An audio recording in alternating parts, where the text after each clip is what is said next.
ശമൂവേലിന്റെ 1-ാം പുസ്തകം 4-ാം അധ്യായം. ശമൂവേലിന്റെ വചനം എല്ലാ ഇസ്രായേലിലും വന്നിട്ട് ഇസ്രായേൽ ഫെലിസ്ത്യരുടെ നേരെ യുദ്ധത്തിന് പുറപ്പെട്ടു. ഏബനേസരിന് അരികെ പാളയമിറങ്ങി. ഫെലിസ്ത്യർ അഫേക്കിലും പാളയമിറങ്ങി. ഫെലിസ്ത്യർ ഇസ്രായേലിന്റെ നേരെ അണിനിരന്നു. പട പരന്നപ്പോൾ ഇസ്രായേൽ ഫെലിസ്ത്യരോട് തോറ്റുപോയി. സൈന്യത്തിന്റെ ഏകദേശം 4000 പേരെ അവർ പോർക്കളത്തിൽ വെച്ച് സംഹരിച്ചു. പടജനം പാളയത്തിൽ വന്നാറെ ഇസ്രായേൽ മൂപ്പന്മാർ, ഇന്ന് യഹോവ നമ്മെ ഫെലിസ്ത്യരോട് തോൽക്കുമാറാക്കിയത് എന്ത്? നാം ശീലോവിൽ നിന്ന് യഹോവയുടെ നിയമപെട്ടകം നമ്മുടെ അടുക്കൽ വരുത്തുക. അത് നമ്മുടെ ഇടയിൽ വന്നാൽ നമ്മെ നമ്മുടെ ശത്രുക്കളുടെ കയ്യിൽ നിന്ന് രക്ഷിക്കും എന്ന് പറഞ്ഞു. അങ്ങനെ ജനം ശീലോവിൽ ആളയച്ചു. അവർ കെരൂബുകളുടെ മധ്യേ അധിവസിക്കുന്നവനായ സൈന്യങ്ങളുടെ യഹോവയുടെ നിയമപെട്ടകം അവിടെ നിന്ന് കൊണ്ടുവന്നു.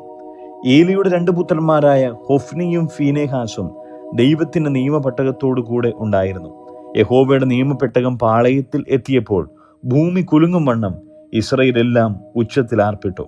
ഫെലിസ്ത്യർ ആർപ്പിന്റെ ഒച്ച കേട്ടിട്ട് എബ്രായരുടെ പാളയത്തിൽ ഈ വലിയ ആർപ്പിന്റെ കാരണം എന്ത് എന്ന് അന്വേഷിച്ചു. യഹോവയുടെ പെട്ടകം പാളയത്തിൽ വന്നിരിക്കുന്നു എന്ന് ഗ്രഹിച്ചു. ദൈവം പാളയത്തിൽ വന്നിരിക്കുന്നു എന്ന് ഫെലിസ്ത്യർ പറഞ്ഞ് ഭയപ്പെട്ടു. നമുക്ക് അയ്യോ കഷ്ടം, ഇങ്ങനെ ഒരു കാര്യം ഇതുവരെ ഉണ്ടായിട്ടില്ല. നമുക്ക് അയ്യോ കഷ്ടം, ശക്തിയുള്ള ഈ ദൈവത്തിന്റെ കയ്യിൽ നിന്ന് നമ്മെ ആർ രക്ഷിക്കും? മിസ്രയീമ്യരെ മരുഭൂമിയിൽ സകലവിധ ബാധകളാലും ബാധിച്ച ദൈവം ഇതുതന്നെ. ഫെലിസ്ത്യരെ, ധൈര്യം പൂണ്ട് പുരുഷത്വം കാണിപ്പിൻ. എബ്രായൻ നിങ്ങൾക്ക് ദാസന്മാരായിരിക്കുന്ന പോലെ നിങ്ങൾ അവർക്കാകരുത്. പുരുഷത്വം കാണിച്ചു പൊരുതുവിൻ എന്ന് പറഞ്ഞു. അങ്ങനെ ഫെലിസ്ത്യർ പട തുടങ്ങിയപ്പോൾ ഇസ്രായേൽ തോറ്റു. ഓരോരുത്തൻ താന്താന്റെ വീട്ടിലേക്ക് ഓടി.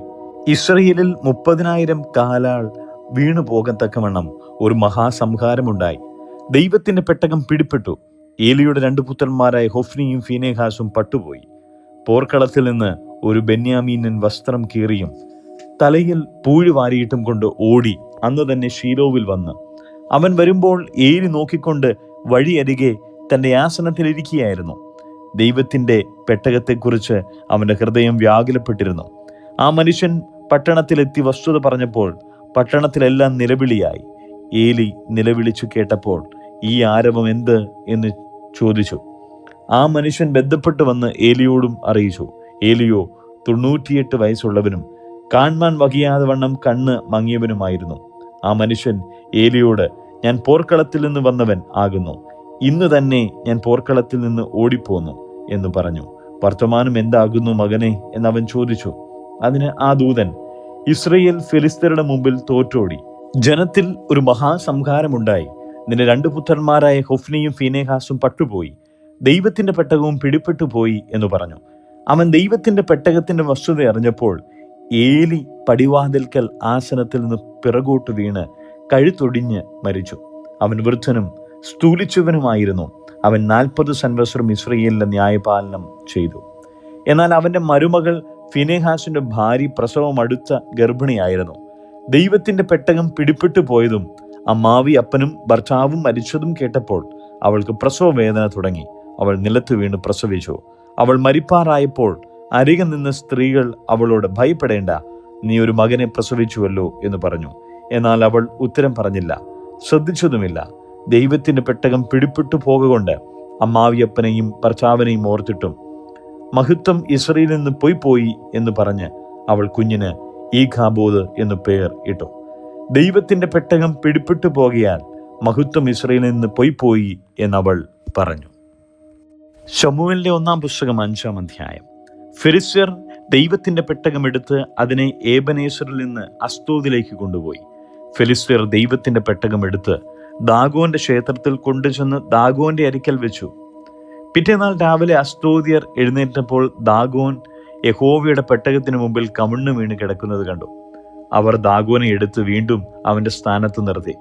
പിറ്റേന്നാൾ രാവിലെ അവർ എഴുന്നേറ്റപ്പോൾ ദാഗോൻ യഹോവയുടെ പെട്ടകത്തിന് മുമ്പിൽ കമിഴ്ന്നു വീണ് കിടക്കുന്നത് കണ്ടു.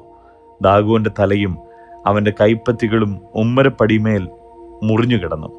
ദാഗോന്റെ ഉടൽ മാത്രം ശേഷിച്ചിരുന്നു. അതുകൊണ്ട് ദാഗോന്റെ പുരോഹിതന്മാരും ദാഗോന്റെ ക്ഷേത്രത്തിൽ കടക്കുന്നവരും അസ്തോദിൽ ദാഗോന്റെ ഉമ്മരപ്പടിമേൽ ഇന്നും ചവിട്ടുമാറില്ല. എന്നാൽ യഹോവയുടെ കൈ അസ്തോദിന്മേൽ ഭാരമായിരുന്നു. അവൻ അവരെ ശൂന്യമാക്കി അസ്തോദിലും അതിൻ്റെ അതിരുകളിലും ഉള്ളവരെ മൂലരോഗത്താൽ ബാധിച്ചു. അങ്ങനെ ഭവിച്ചത് അസ്തോദ്യർ കണ്ടിട്ട്, ഇസ്രായേലിലെ ദൈവത്തിന്റെ പെട്ടകം നമ്മുടെ അടുക്കൽ ഇരിക്കരുത്, അവന്റെ കൈ നമ്മുടെ മേലും നമ്മുടെ ദേവനായ ദാഗോന്റെ മേലും കഠിനമായിരിക്കുന്നുവല്ലോ എന്ന് പറഞ്ഞു. അവർ ആളയച്ച് ഫെലിസ്ത്യരുടെ സകല പ്രഭുക്കന്മാരെ വിളിച്ചുകൂട്ടി, ഇസ്രായേല്യരുടെ ദൈവത്തിന്റെ പെട്ടകം സംബന്ധിച്ച് നാം എന്തു ചെയ്യേണ്ടു എന്ന് ചോദിച്ചു. അതിന് അവർ, ഇസ്രായേല്യരുടെ ദൈവത്തിന്റെ പെട്ടകം ഗത്തിലേക്ക് കൊണ്ടുപോകട്ടെ എന്ന് പറഞ്ഞു. അങ്ങനെ അവർ ഇസ്രായേല്യരുടെ ദൈവത്തിന്റെ പെട്ടകം കൊണ്ടുപോയി. അവർ അത് കൊണ്ടുചെന്ന സ്ഥലം ഏറ്റവും വലിയൊരു പരിഭ്രമം ഉണ്ടാകത്തക്കവണ്ണം യഹോവയുടെ കൈ ആ പട്ടണത്തിന് വിരോധമായി തീർന്നു. അവൻ പട്ടണക്കാരെ ആബാലവൃദ്ധം ബാധിച്ചു. അവർക്ക് മൂലരോഗം തുടങ്ങി. അതുകൊണ്ട് അവർ ദൈവത്തിന്റെ പെട്ടകം എക്രോനിലേക്ക് കൊടുത്തയച്ചു. ദൈവത്തിന്റെ പെട്ടകം എക്രോനിലെത്തിയപ്പോൾ എക്രോനിയർ, നമ്മെയും നമുക്കുള്ളവരെയും കൊല്ലുവാൻ അവർ ഇസ്രായേല്യരുടെ ദൈവത്തിന്റെ പെട്ടകം നമ്മുടെ അടുക്കൽ കൊണ്ടുവന്നിരിക്കുന്നു എന്ന് പറഞ്ഞു നിലവിളിച്ചു. അവർ ആളയച്ചു ഫെലിസ്ത്യരുടെ സകല പ്രഭുക്കന്മാരെയും കൂട്ടിവരുത്തി, ഇസ്രായേല്യരുടെ ദൈവത്തിന്റെ പെട്ടകം നമ്മെയും നമ്മുടെ ജനത്തെയും കൊല്ലാതിരിക്കേണ്ടതിന് അതിനെ വിട്ടയച്ചു കളയണം, അത് വീണ്ടും അതിന്റെ സ്ഥലത്തേക്ക് പോകട്ടെ എന്ന് പറഞ്ഞു. ആ പട്ടണത്തിലെങ്ങും മരണകരമായ പരിഭ്രമമുണ്ടായി. ദൈവത്തിന്റെ കൈ അവിടെയും അതിഭാരമായിരുന്നു. മരിക്കാതിരുന്നവർ മൂലരോഗത്താൽ ബാധിതരായി. പട്ടണത്തിലെ നിലവിളി ആകാശത്തിൽ കയറി. ശമൂവേലിന്റെ 1-ാം പുസ്തകം 6-ാം അധ്യായം. യഹോവയുടെ പെട്ടകം 7 മാസം ഫെലിസ്ത്യ ദേശത്തായിരുന്നു. എന്നാൽ ഫെലിസ്ത്യർ പുരോഹിതന്മാരെയും പ്രശ്നക്കാരെയും വരുത്തി, നാം യഹോവയുടെ പെട്ടകം സംബന്ധിച്ച് എന്തു ചെയ്യേണ്ടു, അതിനെ അതിന്റെ സ്ഥലത്തേക്ക് വിട്ടയക്കേണ്ടത് എങ്ങനെ എന്ന് ഞങ്ങൾക്ക് പറഞ്ഞു തരുവിൻ എന്ന് പറഞ്ഞു. അതിനവർ, നിങ്ങൾ ഇസ്രായേല്യരുടെ ദൈവത്തിന്റെ പെട്ടകം വിട്ടയക്കുന്നുവെങ്കിൽ വെറുതെ അയക്കാതെ ഒരു പ്രായശ്ചിത്തവും അവന് കൊടുത്തയക്കണം. അപ്പോൾ നിങ്ങൾക്ക് സൗഖ്യം വരും. അവന്റെ കൈ നിങ്ങളെ വിട്ടു നീങ്ങാതെ ഇരിക്കുന്നത് എന്ത് എന്ന് നിങ്ങൾക്കറിയാം എന്ന് പറഞ്ഞു. ഞങ്ങൾ അവന് കൊടുത്തയക്കേണ്ടുന്ന പ്രായശ്ചിത്തം എന്ത് എന്ന് ചോദിച്ചതിന് അവർ പറഞ്ഞത്, ഫെലിസ്ത്യ പ്രഭുക്കന്മാരുടെ എണ്ണത്തിനൊത്തവണ്ണം പൊന്നുകൊണ്ട് 5 മൂലക്കുരുവും പൊന്നുകൊണ്ട് 5 എലിയും തന്നെ. നിങ്ങൾക്കെല്ലാവർക്കും നിങ്ങളുടെ പ്രഭുക്കന്മാർക്ക് ഒരേ ബാധയല്ല ഉണ്ടായിരുന്നത്. ആകയാൽ നിങ്ങൾ നിങ്ങളുടെ മൂലക്കുരുവിന്റെയും നിങ്ങളുടെ ദേശത്തെ ശൂന്യമാക്കുന്ന എലിയുടെയും പ്രതിമകൾ ഉണ്ടാക്കി ഇസ്രായേല്യരുടെ ദൈവത്തിന് തിരുമുൽക്കാഴ്ചയായി വെക്കണം.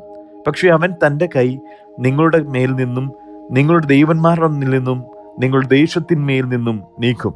മിസ്രയീമ്യരും ഫറവോനും തങ്ങളുടെ ഹൃദയത്തെ കഠിനമാക്കിയതുപോലെ നിങ്ങളുടെ ഹൃദയത്തെ കഠിനമാക്കുന്നത് എന്തിന്? അവരുടെ ഇടയിൽ അത്ഭുതം പ്രവർത്തിച്ച ശേഷമല്ലയോ അവർ അവരെ വിട്ടയക്കുകയും അവർ പോകുകയും ചെയ്തത്? ആകയാൽ നിങ്ങൾ ഇപ്പോൾ ഒരു പുതിയ വണ്ടി ഉണ്ടാക്കി നുകം വെച്ചിട്ടില്ലാത്ത കറവുള്ള 2 പശുക്കളെ കൊണ്ടുവന്ന് വണ്ടിക്കു കെട്ടി അവയുടെ കിടാങ്ങളെ അവയുടെ അടുക്കൽ നിന്ന് വീട്ടിൽ മടക്കിക്കൊണ്ടുപോകുവിൻ. പിന്നെ യഹോവയുടെ പെട്ടകം എടുത്ത് വണ്ടിയിൽ വെപ്പിൻ. നിങ്ങൾ അവന് പ്രായശ്ചിത്തമായി കൊടുത്തയക്കുന്ന പൊന്നുരപ്പടിയും ഒരു ചെല്ലത്തിൽ അതിനരികെ വെച്ച് അത് തനിച്ച് പോകുവാൻ വിടുവിൻ. പിന്നെ നോക്കുവിൻ, അത് ബേത്ത്ശെമയിലേക്കുള്ള വഴിയായി സ്വദേശത്തേക്ക് പോകുന്നുവെങ്കിൽ അവൻ തന്നെയാകുന്നു നമുക്ക് ഈ വലിയ അനർത്ഥം വരുത്തിയത്. അല്ലെങ്കിൽ നമ്മെ ബാധിച്ചത് അവന്റെ കൈയല്ല, എതിർച്ചയാ നമുക്ക് ഭവിച്ചതത്രേ എന്നറിഞ്ഞുകൊള്ളാം. അവർ അങ്ങനെ തന്നെ ചെയ്തു. കറവുള്ള 2 പശുക്കളെ വരുത്തി വണ്ടിക്കു കെട്ടി അവയുടെ കിടാക്കളെ വീട്ടിലിട്ട് അടച്ചു. പിന്നെ അവർ യഹോവയുടെ പെട്ടകവും പൊന്നുകൊണ്ടുള്ള എലികളും മൂലക്കുരുവിന്റെ പ്രതിമകളും ഇട്ടിരുന്ന ചെല്ലവും വണ്ടിയിൽ വെച്ചു. ആ പശുക്കൾ നേരെ ബേത്ത്ശെമയിലേക്കുള്ള വഴിക്ക് പോയി. അവ കരഞ്ഞും കൊണ്ട് വലത്തോട്ടോ ഇടത്തോട്ടോ മാറാതെ പെരുവഴിയിൽ കൂടി തന്നെ പോയി. ഫെലിസ്ത്യ പ്രഭുക്കന്മാരും ബേത്ത്ശെമേരിന്റെ അതിർവരെ പിന്നാലെ ചെന്നു. അന്നേരം ബേത്ത്ശെമ്യർ താഴ്വരയിൽ കോതമ്പ് കൊയ്യുകയായിരുന്നു. അവർ തല ഉയർത്തി പെട്ടകം കണ്ടിട്ട് സന്തോഷിച്ചു. വണ്ടി ബേത്ത്ശെമ്യനായ യോശുവയുടെ വയലിൽ നിന്നു. അവിടെ ഒരു വലിയ കല്ലുണ്ടായിരുന്നു. അവർ വണ്ടിയുടെ മരം വെട്ടിക്കീറി പശുക്കളെ യഹോവയ്ക്ക് ഹോമയാഗം കഴിച്ചു. ലേവ്യർ യഹോവയുടെ പെട്ടകവും പൊന്നുരുപ്പടികളുള്ള ചെല്ലവും ഇറക്കി ആ വലിയ കല്ലിന്മേൽ വെച്ചു. ബേത്ത്ശെമ്യർ അന്ന് യഹോവയ്ക്ക് ഹോമയാഗങ്ങളും ഹനനയാഗങ്ങളും അർപ്പിച്ചു. ഫിലിസ്ത്യ പ്രഭുക്കന്മാർ ഏവരും ഇത് കണ്ട ശേഷം അന്ന് തന്നെ എക്രോനിലേക്ക് മടങ്ങിപ്പോയി.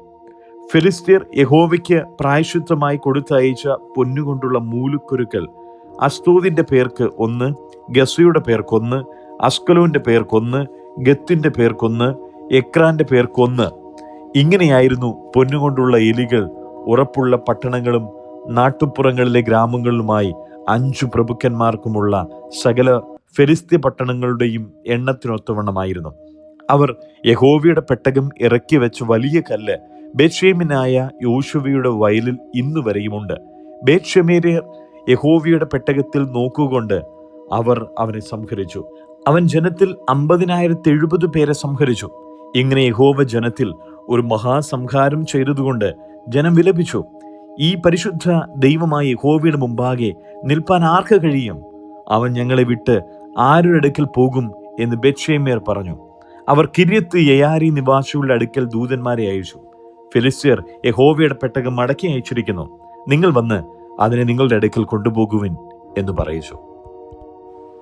ശമൂവേലിന്റെ 1-ാം പുസ്തകം 7-ാം അധ്യായം. കിര്യത്ത് യെയാരീം നിവാസികൾ വന്ന് യഹോവയുടെ പെട്ടകം എടുത്ത് കുന്നിന്മേൽ അബീനാദാബിന്റെ വീട്ടിൽ കൊണ്ടുപോയി. അവന്റെ മകനായ എലയാസറിന്റെ യഹോവയുടെ പെട്ടകം സൂക്ഷിക്കേണ്ടതിന് ശുദ്ധീകരിച്ചു. പെട്ടകം കിര്യത്ത് യെയാരീമിൽ ആയിട്ട് ഏറിയ കാലം 20 സംവത്സരം തന്നെ കഴിഞ്ഞു. ഇസ്രായേൽ ഗൃഹമൊക്കെയും യഹോവയോട് വിലപിച്ചു. അപ്പോൾ ശമൂവേൽ എല്ലാ ഇസ്രായേൽ ഗൃഹത്തോടും, നിങ്ങൾ പൂർണ്ണ ഹൃദയത്തോടെ യഹോവയെങ്കിലേക്ക് തിരിയുന്നുവെങ്കിൽ അന്യ ദൈവങ്ങളെയും അസ്തരോത്ത് പ്രതിഷ്ഠകളെയും നിങ്ങളുടെ ഇടയിൽ നിന്ന് നീക്കിക്കളഞ്ഞ് നിങ്ങളുടെ ഹൃദയങ്ങളെ യഹോവയെങ്കിലേക്ക് തിരിക്കുകയും അവനെ മാത്രം സേവിക്കുകയും ചെയ്യുവിൻ. എന്നാൽ അവൻ നിങ്ങളെ ഫെലിസ്ത്യരുടെ കയ്യിൽ നിന്ന് വിടുവിക്കും എന്ന് പറഞ്ഞു. അങ്ങനെ ഇസ്രായേൽ മക്കൾ ബാൽ വിഗ്രഹങ്ങളെയും അസ്തരോത്ത് പ്രതിഷ്ഠകളെയും നീക്കിക്കളഞ്ഞ് യഹോവയെ മാത്രം സേവിച്ചു. അനന്തരം ശമൂവേൽ എല്ലാ ഇസ്രായേലിനെയും മിസ്പായിൽ കൂടുവിൻ, ഞാൻ നിങ്ങൾക്ക് വേണ്ടി യഹോവയോട് പ്രാർത്ഥിക്കുമെന്ന് പറഞ്ഞു. അവർ മിസ്പായിൽ ഒന്നിച്ചുകൂടി വെള്ളം കോരി യഹോവയുടെ സന്നിധിയിൽ ഒഴിച്ച് ആ ദിവസം ഉപവസിച്ചു. ഞങ്ങൾ യഹോവയോട് പാപം ചെയ്തിരിക്കുന്നുവെന്ന് അവിടെ വെച്ച് പറഞ്ഞു. പിന്നെ ശമൂവേൽ മിസ്പായിൽ വെച്ച് ഇസ്രായേൽ മക്കൾക്ക് ന്യായപാലനം ചെയ്തു. ഇസ്രായേൽ മക്കൾ മിസ്പായിൽ ഒന്നിച്ചുകൂടി എന്ന് ഫെലിസ്ത്യർ കേട്ടപ്പോൾ ഫെലിസ്ത്യ പ്രഭുക്കന്മാർ ഇസ്രായേലിന്റെ നേരെ പുറപ്പെട്ടു വന്നു. ഇസ്രായേൽ മക്കൾ അത് കേട്ടിട്ട് ഫെലിസ്ത്യരെ ഭയപ്പെട്ടു. ഇസ്രായേൽ മക്കൾ ശമൂവേലിനോട്, നമ്മുടെ ദൈവമായ യഹോവ ഞങ്ങളെ ഫെലിസ്ത്യരുടെ കയ്യിൽ നിന്ന് രക്ഷിക്കേണ്ടതിന് ഞങ്ങൾക്ക് വേണ്ടി അവനോട് പ്രാർത്ഥിക്കുന്നതും മതിയാക്കരുതേ എന്ന് പറഞ്ഞു. അപ്പോൾ ശമൂവേൽ പാൽ കുടിക്കുന്ന ഒരു ആട്ടിൻകുട്ടി എടുത്ത് യഹോവയ്ക്ക് സർവാംഗ ഹോമം കഴിച്ചു. ശമൂവേൽ ഇസ്രായേലിനു വേണ്ടി യഹോവയോട് പ്രാർത്ഥിച്ചു. യഹോവ ഉത്തരമരുളി. ശമൂവേൽ ഹോമയാഗം കഴിച്ചുകൊണ്ടിരിക്കുമ്പോൾ ഫെലിസ്ത്യർ ഇസ്രായേലിനോട് പടയ്ക്ക് അടുത്തു. എന്നാൽ യഹോവ അന്ന് ഫെലിസ്ത്യരുടെ മേൽ വലിയ ഇടി മുഴക്കി അവരെ പരിഭ്രമിപ്പിച്ചു.